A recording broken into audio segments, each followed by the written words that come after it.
Die Bienenkönigin. Ein Märchen der Gebrüder Grimm. 2 Königssöhne gingen einmal auf ein Abenteuer und gerieten in ein wildes, wüstes Leben, so daß sie gar nicht wieder nach Haus kamen. Der Jüngste, welcher der Dummling hieß, machte sich auf und suchte seine Brüder. Aber wie er sie endlich fand, verspotteten sie ihn, dass er mit seiner Einfalt sich durch die Welt schlagen wollte, und sie 2 könnten nicht durchkommen und wären doch viel klüger. Sie zogen alle 3 miteinander fort und kamen an einen Ameisenhaufen. Die 2 Ältesten wollten ihn aufwühlen und sehen, wie die kleinen Ameisen in der Angst herumkröchen und ihre Eier forttrügen. Aber der Dummling sagte: »Lasst die Tiere in Frieden. Ich leid's nicht, dass ihr sie stört.« Da gingen sie weiter und kamen an einen See, auf dem schwammen viele, viele Enten. Die 2 Brüder wollten ein paar fangen und braten, aber der Dummling ließ es nicht zu und sprach: »Lasst die Tiere in Frieden. Ich leid's nicht, dass ihr sie tötet.« Endlich kamen sie an ein Bienennest. Darin war so viel Honig, dass er am Stamm herunterlief. Die 2 wollten Feuer unter den Baum legen und die Bienen ersticken, damit sie den Honig wegnehmen könnten. Der Dummling hielt sie aber wieder ab und sprach: »Lasst die Tiere in Frieden. Ich leid's nicht, dass ihr sie verbrennt.« Endlich kamen die 3 Brüder in ein Schloss, wo in den Ställen lauter steinerne Pferde standen. Auch war kein Mensch zu sehen, und sie gingen durch alle Ställe, bis sie vor eine Türe ganz am Ende kamen. Davor hingen 3 Schlösser. Es war aber mitten in der Türe ein Lädlein, dadurch konnte man in die Stube sehen. Da sahen sie ein graues Männchen, das an einem Tisch saß.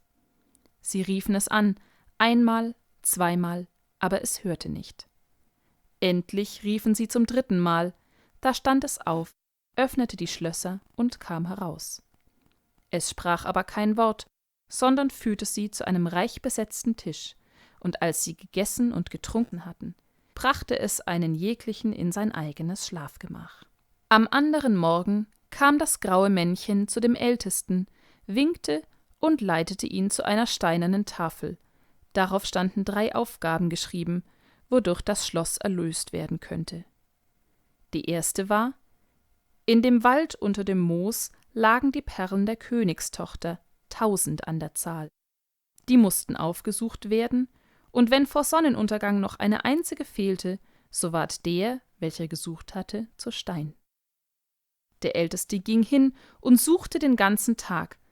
Als aber der Tag zu Ende war, hatte er erst 100 gefunden. Es geschah, wie auf der Tafel stand. Er ward in Stein verwandelt. Am folgenden Tage unternahm der 2. Bruder das Abenteuer. Es ging ihm aber nicht viel besser als dem Ältesten. Er fand nicht mehr als 200 Perlen und ward zu Stein. Endlich kam auch an den Dummling die Reihe. Der suchte im Moos, es war aber so schwer, die Perlen zu finden, und ging so langsam. Da setzte er sich auf einen Stein und weinte.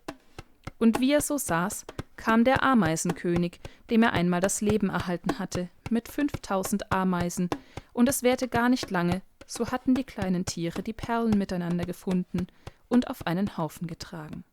Die 2. Aufgabe aber war, den Schlüssel zu der Schlafkammer der Königstochter aus dem See zu holen.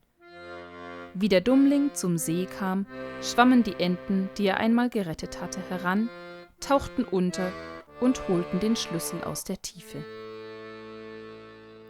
Die 3. Aufgabe aber war die schwerste. Von den 3 schlafenden Töchtern des Königs sollte die jüngste und die liebste herausgesucht werden. Sie glichen sich aber vollkommen und waren durch nichts verschieden, als dass sie, bevor sie eingeschlafen waren, verschiedene Süßigkeiten gegessen hatten. Die älteste ein Stück Zucker, die 2. ein wenig Sirup, die jüngste einen Löffel Honig.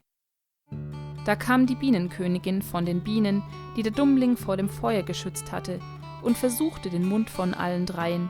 Zuletzt blieb sie auf dem Mund sitzen, der Honig gegessen hatte, und so erkannte der Königssohn die Rechte. Da war der Zauber vorbei, alles war aus dem Schlaf erlöst, und wer von Stein war, erhielt seine menschliche Gestalt wieder. Und der Dummling vermählte sich mit der jüngsten und liebsten und ward König nach ihres Vaters Tod.